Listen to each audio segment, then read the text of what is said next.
নমস্কাৰ, মই মজিদ। বন্ধুসকল, পলকতে চামক আজি সন্ধিয়াৰ 7টা গুৰুত্বপূৰ্ণ খবৰ। প্ৰথমটো খবৰ, অসম আৰক্ষীৰ কেম্পত উগ্ৰপন্থী সংগঠন আলফা স্বাধীনৰ ভয়ংকৰ এম্বুছ। জাগুনৰ 10 মাইলৰ অসম আৰক্ষীৰ কামাণ্ডো কেম্পত ভয়ংকৰ ঘটনা। ৰকেট লাঞ্চাৰ আৰু ধাৰাসাৰ গুলীবৰ্ষণেৰে আক্ৰমণ।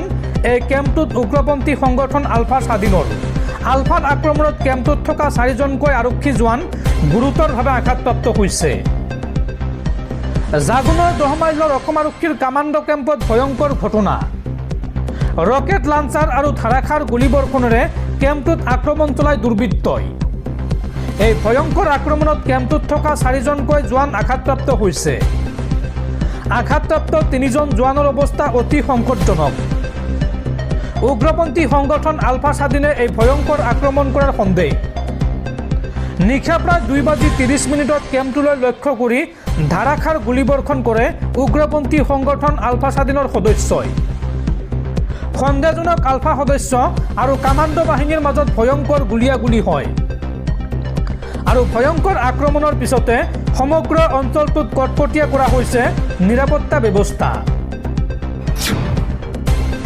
পৰৱৰ্তী খবৰ, দেশৰ সাধাৰণ জনতাৰ ওপৰত পুনৰ মাধমাৰ। পুনৰ বৃদ্ধি হ'ব বিমান ভাড়া। মধ্যপ্ৰাচ্যৰ যুদ্ধৰ পোনপটীয়া প্ৰভাৱ পৰিছে দেশৰ সাধাৰণ জনতাৰ ওপৰত। অহা 1 এপ্ৰিলৰ পৰা সমগ্ৰ দেশজুৰি বৃদ্ধি হ'ব বিমান ভাড়া। বিমানত যাত্ৰা কৰা সকলৰ বাবে বেয়া খবৰ। 1 এপ্ৰিলৰ পৰা বৃদ্ধি হ'ব বিমান ভাড়া। মধ্যপ্ৰাচ্যত চলা যুদ্ধৰ বাবে টিকটৰ দাম বৃদ্ধিৰ আশংকা। বিমানৰ ইন্ধনৰ দাম বৃদ্ধি হোৱাত বাঢ়িব টিকটৰ দাম। ভাৰতীয় বিমান পৰিবহণ সংস্থাসমূহে এই সন্দৰ্ভত দিছে বিমান ভাড়া বৃদ্ধিৰ প্ৰস্তাৱ। আৰু দেশৰ অসামৰিক বিমান পৰিবহণ দপ্তৰেও দিছে সেউজ সংকেত। গতিকে 1 এপ্ৰিলৰ পৰা সমগ্ৰ দেশজুৰি বৃদ্ধি হ'ব বিমান ভাড়া। পৰৱৰ্তী খবৰ, মধ্যপ্ৰাচ্যৰ যুদ্ধক লৈ ডাঙৰ খবৰ। 48 ঘণ্টাৰ ভিতৰত ইৰাণে খুলি দিব লাগিব ষ্ট্ৰেইট অৱ হৰমুজ। অন্যথা ইৰাণৰ বিদ্যুৎ কেন্দ্ৰ ধ্বংস কৰাৰ ভাবুকি মাৰ্কিন ৰাষ্ট্ৰপতি ডনাল্ড ট্ৰাম্পৰ। ইৰাণক এইবাৰ মুকলি ভাবুকি দিছে আমেৰিকাৰ ৰাষ্ট্ৰপতি ডনাল্ড ট্ৰাম্পে। মধ্যপ্ৰাচ্যৰ যুদ্ধ বিগত এমাহ ধৰি অব্যাহত আছে। ইৰাণক ইজৰাইল আমেৰিকাই একেলগ হৈ আক্ৰমণ কৰাৰ বিপৰীতে অকলে যুঁজ দি আছে ইৰাণে। এই যুদ্ধৰ ফলত বাৰকীয়া ক্ষতিগ্ৰস্ত হৈছে সমগ্ৰ বিশ্ব। ইৰাণে বন্ধ কৰি থৈছে অতি গুৰুত্বপূৰ্ণ সাগৰীয় পথ হৰমুজ প্ৰণালী। অৱশ্যে এই যুদ্ধকালীন সময়তো ভাৰতলৈ ইন্ধন কঢ়িয়াই অনা কেইবাখনো জাহাজক এই পথৰে আহিবলৈ অনুমতি দিছে ইৰাণে। ভাৰতৰ বাহিৰে বিশ্বৰ আন সকলো দেশলৈ ইন্ধন কঢ়িয়াই অনা জাহাজক এই হৰমুজ জলপথেদি পাৰ হ'বলৈ দিয়া নাই ইৰাণে। এই জলপথৰে আগবাঢ়িলেই জাহাজৰ ওপৰত আক্ৰমণ কৰিছে ইৰাণে। ইৰাণৰ এনে কঠোৰ স্থিতিত বিমৰত পৰিছে ইজৰাইল আৰু আমেৰিকাৰ সমৰ্থনত থকা বিশ্বৰ কেইবাখনো দেশ। ক্ৰমান্বয়ে এই জটিল পৰিস্থিতি আৰু অধিক জটিল হোৱাৰ প্ৰতি লক্ষ্য ৰাখি আমেৰিকাই এইবাৰ ইৰাণক পুনৰ এক কঠোৰ ধমক প্ৰদান কৰিছে। মাৰ্কিন ৰাষ্ট্ৰপতি ডনাল্ড ট্ৰাম্পে এইবাৰ মুকলিকৈ পুনৰ ইৰাণক ধমক দিছে যে আগন্তুক 48 ঘণ্টাৰ ভিতৰত হৰমুজ প্ৰণালী মুকলি কৰি দিব লাগিব ইৰাণে, নহ'লে ভয়ংকৰ পৰিণামৰ বাবে সাজু থাকক ইৰাণ। মাৰ্কিন ৰাষ্ট্ৰপতিগৰাকীয়ে হৰমুজ জলপথ মুকলি কৰি নিদিলে ইৰাণৰ সকলো প্লান ধ্বংস কৰি দিয়াৰ ধমকি দিছে আমেৰিকাৰ ৰাষ্ট্ৰপতি ডনাল্ড ট্ৰাম্পে। দৰ্শকসকল, আৰু বহুতো গুৰুত্বপূৰ্ণ খবৰ আছে। তাৰ আগতে আপোনাক জনাওঁ যে যদি আপুনি এতিয়ালৈকে এইটো ভিডিঅ'ত লাইক কৰা নাই তেন্তে এতিয়াই ভিডিঅ'টোত লাইক কৰি দিয়ক। আৰু এনেকুৱা ধৰণৰ ভিডিঅ'সমূহ নিতৌ চাবলৈ চেনেলটো ছাবস্ক্ৰাইব কৰি কাষত থকা বেল আইকনটো প্ৰেছ কৰি ৰাখক।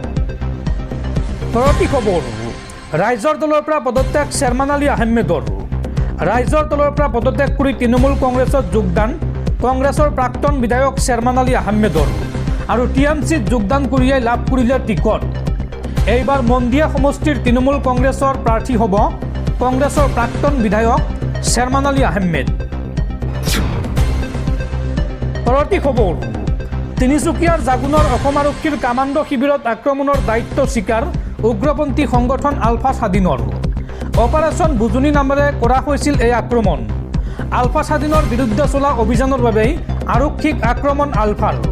উল্লেখযোগ্য যে উগ্ৰপন্থী সংগঠন আলফা স্বাধীনৰ এই ভয়ংকৰ এম্বুছত আহত হৈছে অসম আৰক্ষীৰ 4জনকৈ জোৱান কেইজন হৈছে ক্ৰমে চিত্তৰঞ্জন মিলি, দেৱাশিষ বৰা, জিম্বাক মৰাণ আৰু ৰবি গড়। পৰৱৰ্তী খবৰ, বিধানসভা নিৰ্বাচনৰ প্ৰাক মুহূৰ্তত নলবাৰী ৰাজীৱ ভৱনত কুৰুক্ষেত্ৰ। কংগ্ৰেছ প্ৰাৰ্থী অশোক কুমাৰ শৰ্মাক ৰাজীৱ ভৱনত প্ৰৱেশ নিষিদ্ধ। লগতে বৰক্ষেত্ৰী সমষ্টিৰ বিধায়ক দিগন্ত বৰ্মনৰ লগতে নলবাৰী জিলা কংগ্ৰেছৰ ভাৰপ্ৰাপ্ত সভাপতি দিব্যজ্যোতি হালৈক প্ৰৱেশ নিষিদ্ধ কৰা হ'ল ৰাজীৱ ভৱনত। নিৰ্বাচনৰ প্ৰাক মুহূৰ্তত নলবাৰী ৰাজীৱ ভৱনত কুৰুক্ষেত্ৰ। কংগ্ৰেছ প্ৰাৰ্থী অশোক কুমাৰ শৰ্মাক ৰাজীৱ ভৱনত প্ৰৱেশ নিষিদ্ধ আৰু বৰক্ষেত্ৰী সমষ্টিৰ বিধায়ক দিগন্ত বৰ্মনৰ লগতে নলবাৰী জিলা কংগ্ৰেছৰ ভাৰপ্ৰাপ্ত সভাপতি দিব্যজ্যোতি হালৈকো প্ৰৱেশ নিষিদ্ধ কৰা হৈছে ৰাজীৱ ভৱনত। অনিৰ্দিষ্ট কাললৈ ৰাজীৱ ভৱনত প্ৰৱেশ কৰিব নোৱাৰিব এইসকল নেতাই। উল্লেখযোগ্য যে দিব্যজ্যোতি হালৈক জিলা সভাপতিৰ দায়িত্ব দিয়াৰ পিছতেই কংগ্ৰেছ কৰ্মীৰ ক্ষোভ। সভাপতি দিব্যজ্যোতি হালৈ বিজেপিৰ এজেণ্ট বুলি দাবী কৰি পৰিস্থিতি উত্তাল কৰি তোলে আৰু ক্ষুব্ধ কংগ্ৰেছ কৰ্মীয়ে ভাঙি চুৰমাৰ কৰিলে কাৰ্যালয়ৰ আচবাব। পৰৱৰ্তী খবৰ, ইৰাণ আমেৰিকা ইজৰাইলৰ যুদ্ধ যদি দীঘলীয়া হয় তেন্তে আন্তঃৰাষ্ট্ৰীয় বজাৰত প্ৰতি বেৰেল খাৰুৱা তেলৰ মূল্য $200 হোৱাটো নিশ্চিত আৰু ইয়াৰ ফল ভুগিব লাগিব সাধাৰণ জনতাই। এই ভৱিষ্যতবাণী ভাৰতীয় ৰিজাৰ্ভ বেংকৰ প্ৰাক্তন গভৰ্ণৰ ৰঘুৰাম ৰাজনৰ। উল্লেখযোগ্য যে যুদ্ধ আৰম্ভ হোৱাৰ পূৰ্বে আন্তঃৰাষ্ট্ৰীয় বজাৰত প্ৰতি বেৰেল খাৰুৱা তেলৰ মূল্য আছিল প্ৰায় $70 আৰু বৰ্তমান এই মূল্য $140 পৰা $50 পাইছেগৈ আৰু যদিহে যুদ্ধ দীঘলীয়া হয় তেন্তে $200 হোৱাটো নিশ্চিত, এই বুলি ভৱিষ্যতবাণী কৰিছে ৰিজাৰ্ভ বেংকৰ প্ৰাক্তন গভৰ্ণৰ ৰঘুৰাম ৰাজনে। পৰৱৰ্তী খবৰ, নিৰ্বাচনৰ পিছতে বৃদ্ধি পাব পেট্ৰল, ডিজেল আৰু ৰন্ধন গেছৰ দাম। মোদী চৰকাৰক খুৰদাৰ সমালোচনা কৰি এই মন্তব্য কংগ্ৰেছ নেতা ৰাহুল গান্ধীৰ। পশ্চিম এছিয়াৰ যুদ্ধই ভাৰতীয় বজাৰতো প্ৰভাৱ পেলাইছে। ডলাৰৰ বিপৰীতে টকাৰ মূল্য সুৰাসুৰে হ্ৰাস পাইছে, গেছৰ দাম বৃদ্ধি পাইছে। অৱশ্য ইয়াৰ সঠিক প্ৰভাৱ দেশৰ 5খন ৰাজ্যৰ নিৰ্বাচন শেষ হোৱাৰ পিছতেই বুজিব পৰা যাব। শনিবাৰে লোকসভাৰ বিৰোধী দলপতি ৰাহুল গান্ধীয়ে মূল্য বৃদ্ধিৰ ইংগিত দি ছ'চিয়েল মিডিয়া এক্সৰ এটা পোষ্টত এই দাবী কৰে। তেওঁ লিখিছে যে নিৰ্বাচন শেষ হ'লেই পেট্ৰল, ডিজেল আৰু ৰন্ধন গেছৰ দাম বৃদ্ধি হ'ব। পৰিস্থিতিৰ সৈতে মোকাবিলা কৰাৰ কোনো পৰিকল্পনা নথকাৰ বাবে তেওঁ কেন্দ্ৰীয় চৰকাৰক আক্ৰমণ কৰে। যোৱা কেইদিনমানৰ পৰা ডলাৰৰ বিপৰীতে টকাৰ মূল্য তীব্ৰভাৱে হ্ৰাস পাইছে। শুকুৰবাৰে পুনৰ 86 পইচা হ্ৰাস পাই প্ৰতি ডলাৰত 94 টকা 75 পইচা হয়। সহজ ভাষাত ক'বলৈ গ'লে এতিয়া $1 অৰ্থ হ'ল 94 টকা, যিটো সৰ্বকালৰ নিম্ন। এই বিষয়টোক লৈ ৰাহুল গান্ধীয়ে লিখিছে, টকা ডলাৰৰ বিপৰীতে 100ৰ দিশে আগবাঢ়িছে, বৃদ্ধি পাইছে ইন্ধনৰ দাম আৰু এইবোৰ ভৱিষ্যতে মূল্য বৃদ্ধিৰ ইংগিত। টকাৰ মূল্য হ্ৰাস পোৱাৰ ফলত সমগ্ৰ দেশৰ অৰ্থনীতিৰ ওপৰত প্ৰভাৱ পৰিব বুলি ভাবে ৰাহুল গান্ধীয়ে।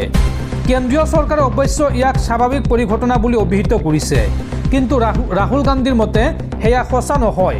তেওঁৰ মতে 4টা খণ্ডই আটাইতকৈ বেছি ক্ষতিগ্ৰস্ত হ'ব। ৰাহুল গান্ধীৰ মতে প্ৰথমে উৎপাদন আৰু পৰিবহণৰ খৰচ বৃদ্ধি পাব, দ্বিতীয়তে আটাইতকৈ ডাঙৰ লোকচান হ'ব ক্ষুদ্ৰ আৰু মজলীয়া উদ্যোগৰ, তৃতীয়তে অত্যাৱশ্যকীয় সামগ্ৰীৰ দাম বৃদ্ধি পাব, চতুৰ্থতে বিদেশী বিনিয়োগকাৰীয়ে বিনিয়োগ প্ৰত্যাহাৰ কৰিব, যাৰ ফলত শ্বেয়াৰ বজাৰত চাপ পৰিব। অতি সোনকালে এনেকুৱা হ'ব বুলি দাবী কৰি ৰাহুল গান্ধীয়ে কয়, এয়া মাথো সময়ৰ কথা। নিৰ্বাচন শেষ হোৱাৰ লগে লগে পেট্ৰল, ডিজেল আৰু ৰন্ধন গেছৰ দাম বৃদ্ধি পাব। এপ্ৰিল মাহত অসম, পশ্চিমবংগ, কেৰালা, তামিলনাডু আৰু কেন্দ্ৰীয় শাসিত অঞ্চল পুডুচেৰীত বিধানসভা নিৰ্বাচন অনুষ্ঠিত হ'ব। ৰাহুল গান্ধীয়ে যে সেই দিশলৈ ইংগিত দিছে সেয়া স্পষ্ট। এই পৰিস্থিতিৰ সৈতে কেনেদৰে মোকাবিলা কৰিব লাগে সেই সন্দৰ্ভত কেন্দ্ৰীয় চৰকাৰৰ কোনো পৰিকল্পনা নাই বুলিও ৰাহুল গান্ধীয়ে আক্ৰমণ কৰে। তেওঁৰ ভাষাত মোদী চৰকাৰ এই ক্ষেত্ৰত কেৱল শূন্য। চৰকাৰে যি কৈছে সেয়া সত্য নহয়, আপোনাৰ হাতত যি আছে সেয়া সত্য। যুদ্ধ আৰম্ভ হোৱাৰ পৰাই বন্ধ হৈ আছে হৰমুজ প্ৰণালী, ফলত যোগানৰ নাটনি হৈছে। LPG চিলিণ্ডাৰ আচলতে উপলব্ধ হ'বনে নাই তাত সন্দেহ আছে। বন্ধ হৈ পৰিছে দেশৰ কেইবাখনো হোটেল আৰু ৰেষ্টুৰেণ্ট। অৱশ্যে সকলোৰে স্বাভাৱিক বুলি আশ্বাস দিছে কেন্দ্ৰীয় চৰকাৰে, কিন্তু বহুতে কেন্দ্ৰীয় চৰকাৰৰ এই আশ্বাসত পতিয়ন যোৱা নাই। ইয়াৰ বিপৰীতে LPG ডিলাৰত ভিৰ বাঢ়িছে। প্ৰতিদিনে দীঘলীয়া শাৰী গঢ় লৈ উঠিছে। অৱশ্যে টকাৰ মূল্যৰ উঠানমাক লৈ কেন্দ্ৰৰ কাষত থিয় দিছে কংগ্ৰেছৰ সাংসদ শশী থাৰুৰ। শশী থাৰুৰে এই সন্দৰ্ভত কয়, ইয়াৰ আঁৰত আন্তঃৰাষ্ট্ৰীয় কাৰণ আছে, বিষয়টো চৰকাৰৰ হাতত নাই।